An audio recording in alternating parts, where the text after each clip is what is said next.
സൈഫിനിസ അലിയാർ കൂടിയുണ്ട്. സൈഫിനിസ, ഇപ്പോൾ ബോബി ചെമ്മണ്ണൂരിന്റെ കാര്യത്തിൽ കോടതി കേസ് തീർപ്പാക്കിയിരിക്കുന്നു. വീണ്ടും വീണ്ടും നൽകിയിരിക്കുന്ന മാപ്പപേക്ഷ അംഗീകരിക്കുന്നു. പക്ഷേ കൃത്യമായ നിർദ്ദേശം നൽകി കൃത്യമായ താക്കീതോടുകൂടിയാണ് കോടതി നടപടികൾ അവസാനിപ്പിച്ചിരിക്കുന്നത്. ഇന്ന് രാവിലെ മുതൽ നടന്നിരിക്കുന്ന അസാധാരണ നടപടിക്രമങ്ങളെ എങ്ങനെ വിശേഷിപ്പിക്കാം?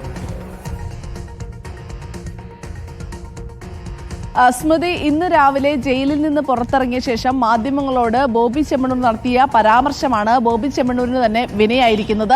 ഇന്നലെ തന്നെ ഹൈക്കോടതി ജാമ്യം നൽകുകയും ജാമ്യം ഓർഡർ 4 മണിയോടെ എത്തുകയും ഹൈക്കോടതി പുറപ്പെടുവിക്കുകയും മജിസ്ട്രേറ്റ് കോടതിയിൽ നിന്ന് സീൽ ചെയ്ത് വാങ്ങുകയൊക്കെ ചെയ്തതാണ്. എന്നിട്ടും ഇത് ജയിലിൽ എത്തിച്ച് ബോബി ചെമ്മണ്ണൂരിനെ പുറത്തിറക്കാൻ വേണ്ട നടപടികൾ ചെയ്തില്ല. ബോബി ചെമ്മണ്ണൂർ ഇതിന് വിസമ്മതിച്ചു എന്നുള്ളതാണ് ഹൈക്കോടതിയെ പ്രകോപിപ്പിച്ചത്. ഒപ്പം തന്നെ ഇന്ന് രാവിലെ ഇത് സംബന്ധിച്ച് പ്രത്യേക സിറ്റിംഗിലൂടെ ഈ വിഷയം കേൾക്കാമെന്ന് ഹൈക്കോടതി തീരുമാനിച്ചതിന് ഒപ്പം തന്നെ പെട്ടെന്ന് തന്നെ ജയിലിൽ നിന്ന് പുറത്തേക്ക് ഇറങ്ങാൻ ബോബി ചെമ്മണ്ണൂർ തീരുമാനിച്ചു. 9:45 ബോബി ചെമ്മണ്ണൂർ ജയിലിൽ നിന്ന് പുറത്തേക്ക് ഇറങ്ങുകയായിരുന്നു. അതിനുശേഷമാണ് മാധ്യമങ്ങളോട് താൻ തുടരാനുണ്ടായ കാരണം, എന്തുകൊണ്ടാണ് ഇന്നലെ ഒരു രാത്രി കൂടി ജയിലിൽ തന്നെ തുടരാൻ തീരുമാനിച്ചെന്നുള്ള കാരണം പറഞ്ഞത്. ഈ കാരണം കൂടിയാണ് കോടതിയെ പ്രകോപിപ്പിച്ചിരിക്കുന്നത്.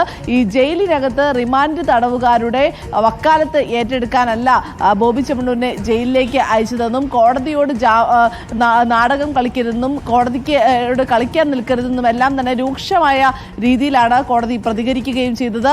കോടതിക്കെതിരെ ബോബി ചെമ്മണ്ണൂർ യുദ്ധം പ്രഖ്യാപിച്ചു എന്ന് 2 തവണ കോടതി പരാമർശം നടത്തുകയും ചെയ്തു.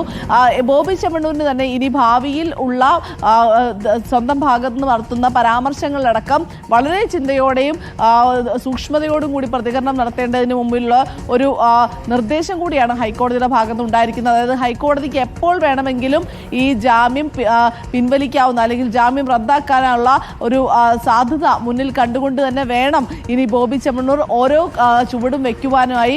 ഇത്രയും നാൾ ഇത്തരം ഒരു രീതിയിലുള്ളൊരു നിയന്ത്രണം ബോബി ചെമ്മണ്ണൂരിന് മേലെ ഉണ്ടായിരുന്നില്ല. പക്ഷേ ഈ കേസ് ഹണി റോസ് പരാതി നൽകുകയും തുടർന്ന് കേസെടുക്കുകയും അറസ്റ്റ് ചെയ്യുകയും ഒക്കെ ചെയ്തപ്പോൾ തന്നെ പോലീസിന്റെ ഭാഗത്താണെങ്കിലും കോടതിയുടെ ഭാഗത്താണെങ്കിലും ഒരു രീതിയിലുള്ള വിട്ടുവീഴ്ചയും ബോബി ചെമ്മണ്ണൂരിനോട് നടത്തിയിരുന്നില്ല. കേസ് കോടതിയിലെത്തിയപ്പോൾ 2 കോടതിയും, അതായത് മജിസ്ട്രേറ്റ് 1ാം ക്ലാസ് മജിസ്ട്രേറ്റ് കോടതിയാണെങ്കിലും ഹൈക്കോടതി ആണെങ്കിലും ജാമ്യാപേക്ഷയിൽ ഗുരുതരമായ വിമർശനങ്ങളായിരുന്നു, രൂക്ഷ വിമർശനങ്ങളാണ് നടത്തുകയും ചെയ്തത്. ഈ ജുഡീഷ്യൽ മജിസ്ട്രേറ്റ് കോടതിയാണെങ്കിൽ ജാമ്യം റദ്ദാക്കുകയും ചെയ്തിരുന്നു.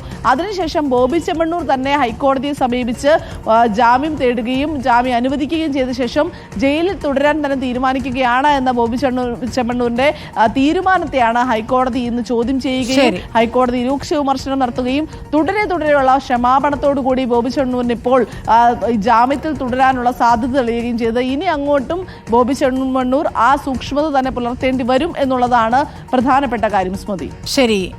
ബോബി ചെമ്മണ്ണൂരിന്റെ കേസ് ഹൈക്കോടതി തീർപ്പാക്കിയിരിക്കുന്നു. ആ തീർപ്പാക്കൽ അതിരൂക്ഷമായ വിമർശനങ്ങളോടുകൂടിയും കൃത്യമായ നിർദ്ദേശങ്ങളോടും കൂടിയാണ് എന്നുള്ളതാണ്.